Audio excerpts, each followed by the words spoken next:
Triple E EDC back again with another knife video. So this is the Cold Steel Silver Eye. This is sort of an interesting knife that Cold Steel makes. I remember when the Golden Eye came out a number of years ago, and I really was intrigued by it. Mainly, this funky little, Spidey hole, weird, gadget they have in there, which I'll get to in a little bit. But I always thought it was interesting and was something I wanted to check out. Never got a chance to check out the Golden Eye, but I will. I did get a chance to check out the Silver Eye, it's much nicer than I expected it to be, but also does have some drawbacks, which I'm going to cover as well. So let's go ahead and do some size comparisons, and we'll get into the good and the bad. So first of all, some size comparisons. Here is the buck onset. Here is the Benchmade Bugout, Benchmade Griptilian,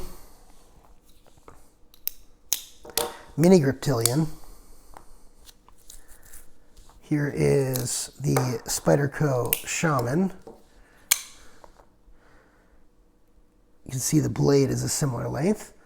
Here's the Spyderco Para 3 and the Paramilitary 2.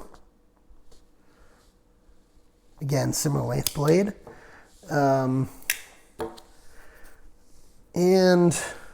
let's go ahead and do the Cold Steel Recon 1,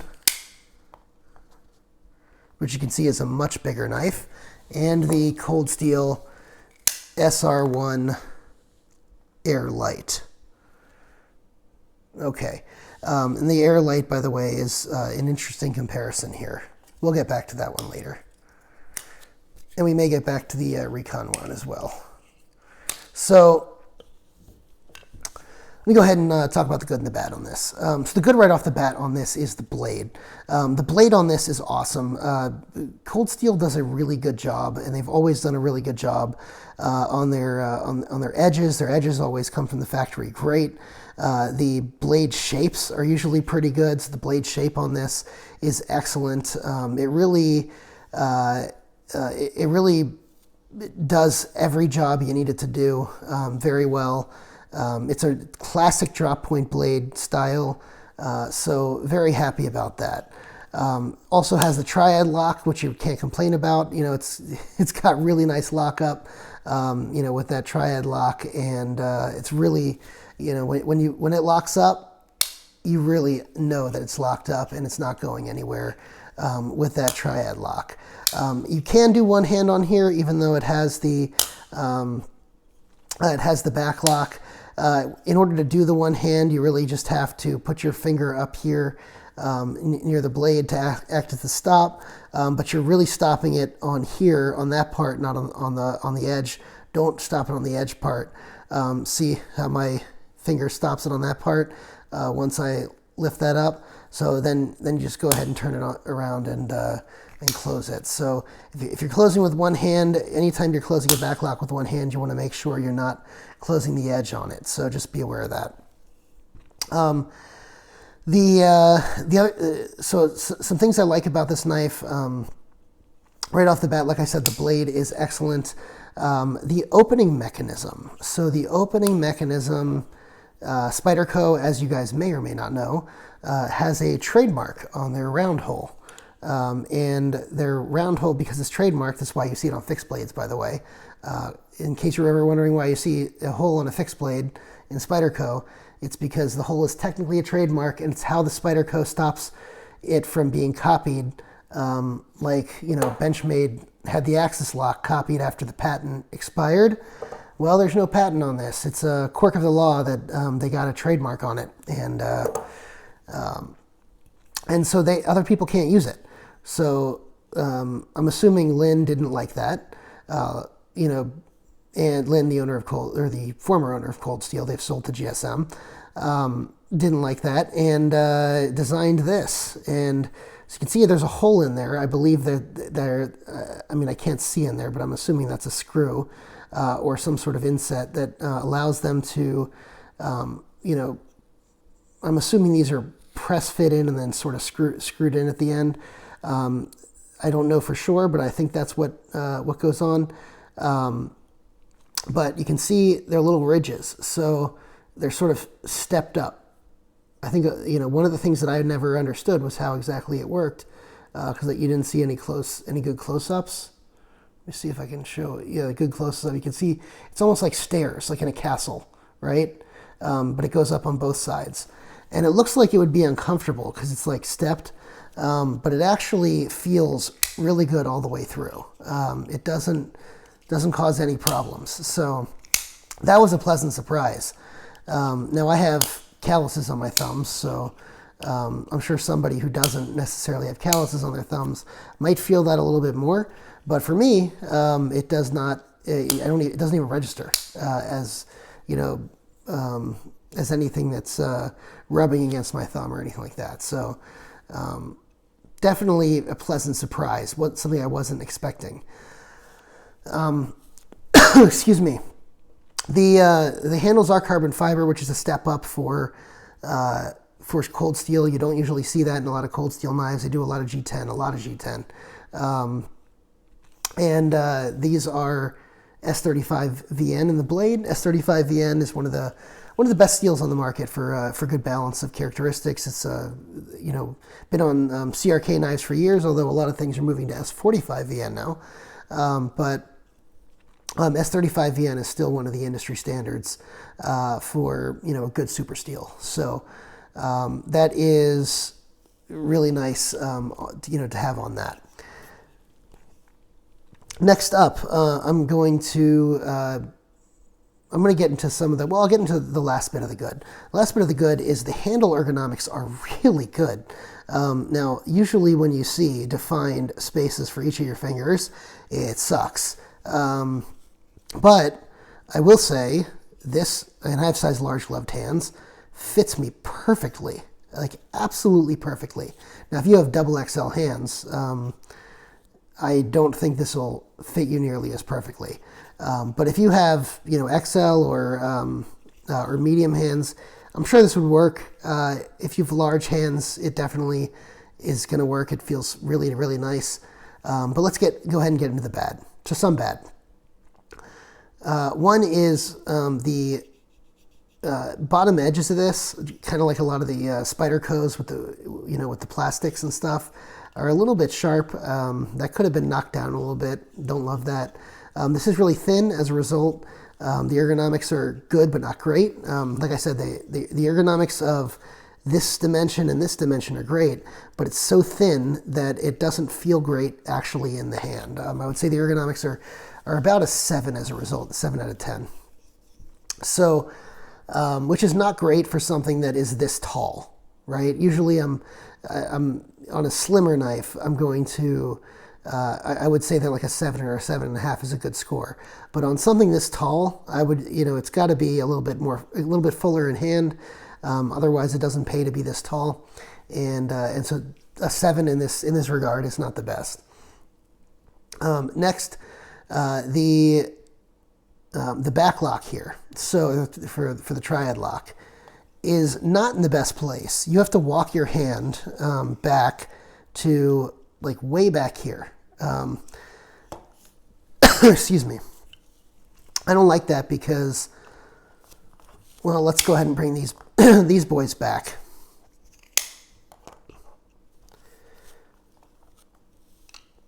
Look at the placement of the lock on here, right? It's further up the spine.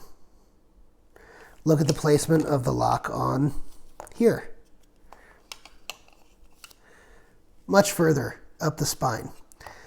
As a result, when I'm holding this, I don't have to move my hand at all and walk it back. I can just push the button and drop it and close it, right? On this one, I don't have to do much of anything. I just pull my thumb back, drop it, and close it. On this one, I really have to walk this down my hand and then drop it and close it. That sucks. I don't really see a reason. Excuse me. I don't really see a reason for that on this knife. There really is no reason this couldn't be higher. kind of bugs me. Also, I don't love when there's, you know, a bunch of space in between, you know, the handle and the blade. It's especially true when the blade is actually farther down this way from the handle. So not only is it, is there a space here, but there's, you know, this is higher than this, which it's idiotic. I don't love that. So that is a huge drawback on the knife as well. Yeah. The pocket clip, although it's reversible, I mean, it is hugely low. This is what's going to be sticking out of your pocket, mainly because of that lanyard hole. This could be moved up a ton if that lanyard hole wasn't there. So again, big drawback. The last thing is going to be the price. Now, cold steels are weird. And I will say, look, I am a DLT affiliate and an Amazon affiliate. I will point people to DLT trading pretty much every time, not just because I'm an affiliate. I picked them to be, you know, to work with mainly because they're my favorite retailer, and they were before we had any business relationship. But the pricing on Amazon on cold steels is ridiculously lower sometimes, and it fluctuates. The pricing of DLT stays the same mostly, but excuse me, the pricing at Amazon fluctuates, and the pricing fluctuating at Amazon, it can go from being what the standard pricing is at DLT, which is $230 for this, to being like, I think it's actually right now at its lowest point, $150. Okay, that is an $80 swing. And you'll see that on certain other models. Not on every model, you won't see an $80 swing, but you'll see a percentage swing. So like the SR1 Air Light, I think is like an $80 knife normally, or $70 knife or something like that. It's like $40 right now, right, on Amazon. So, and I think the AD-15 is another one of these models that that tends to drop down to a lower amount on Amazon. It's just kind of crazy that some of the stuff is much cheaper on Amazon. It's not DLT has a price the same as pretty much every other retailer. It's some sort of deal Cold Steel has with Amazon. It might have to do with the fact that GSM bought out Cold Steel. You guys can let me know in the comments if this pricing structure existed prior to Lynn selling Cold Steel, but it's sort of an anomaly that is going on now, and something to be aware of. So if you're buying, go ahead and check the links below. I will recommend for every time I will say, if you can, buy from a retailer, but it's hard to when the pricing is this big. The pricing difference is this big, and so Amazon links below if you're planning on buying this. Now, I will say this, and this will sort of go into my final recommendations. I do not see, now this is a different steel. This is OS 10A, okay?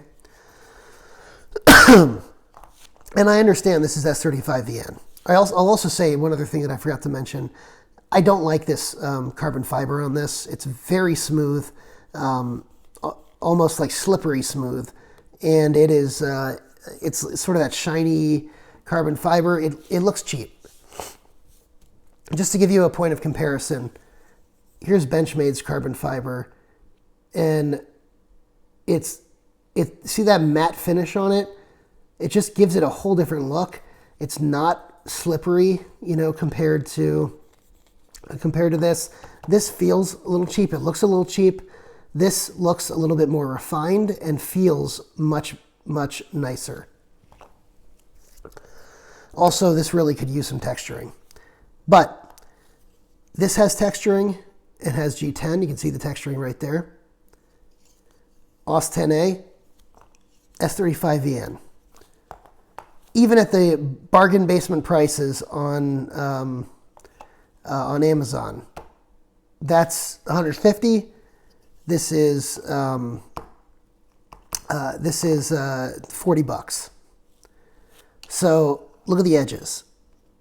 You're going to get sort of you know, same blade edge geometry,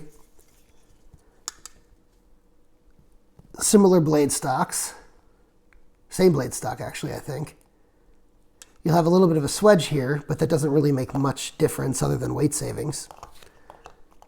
The behind the edge thickness I haven't measured, but it looks like, you know, maybe there's a little bit more of a chance for this to drop off and become a thinner edge, but not much, right? The ergonomics on this are really good, and so for 40 bucks, this is a huge steal. And for 150 bucks, there's a lot of competition at that price range. Frankly, at this price range, 150 all the way up to 230, you know, I'm going to be recommending other knives all day. I'm going to be recommending the Paramilitary 2 if that's your fancy. The Shaman from Spyderco. I'm going to be recommending the Benchmade 940. I'm going to be recommending, you know, what else in that price range? You know, okay. Emerson A100, if you can get your hands on one. At that price range, I'd rather have a buck onslaught, or I'm sorry, onset. Buck onset at that price range. There's a lot of knives that I'd rather have at that price range, and then other knives like this one that are just too good of a deal, you know, with similar setup, that I would recommend that one. So anyway, go ahead and hit that subscribe button, hit the like and the notification bell. Thank you guys for watching. Hope you guys you know, enjoy, but my overall recommendation on this is I wouldn't necessarily recommend this, but I would recommend this. So again, this is going to be a not recommend for me. Let me put it that way. But if you like the layout and I will say the blade shape, the blade itself is really, really good, and I can recommend the blade. There's just too much else out there at this price range, and too much that beats the pants off it in value for me to recommend this knife. Thank you guys for watching.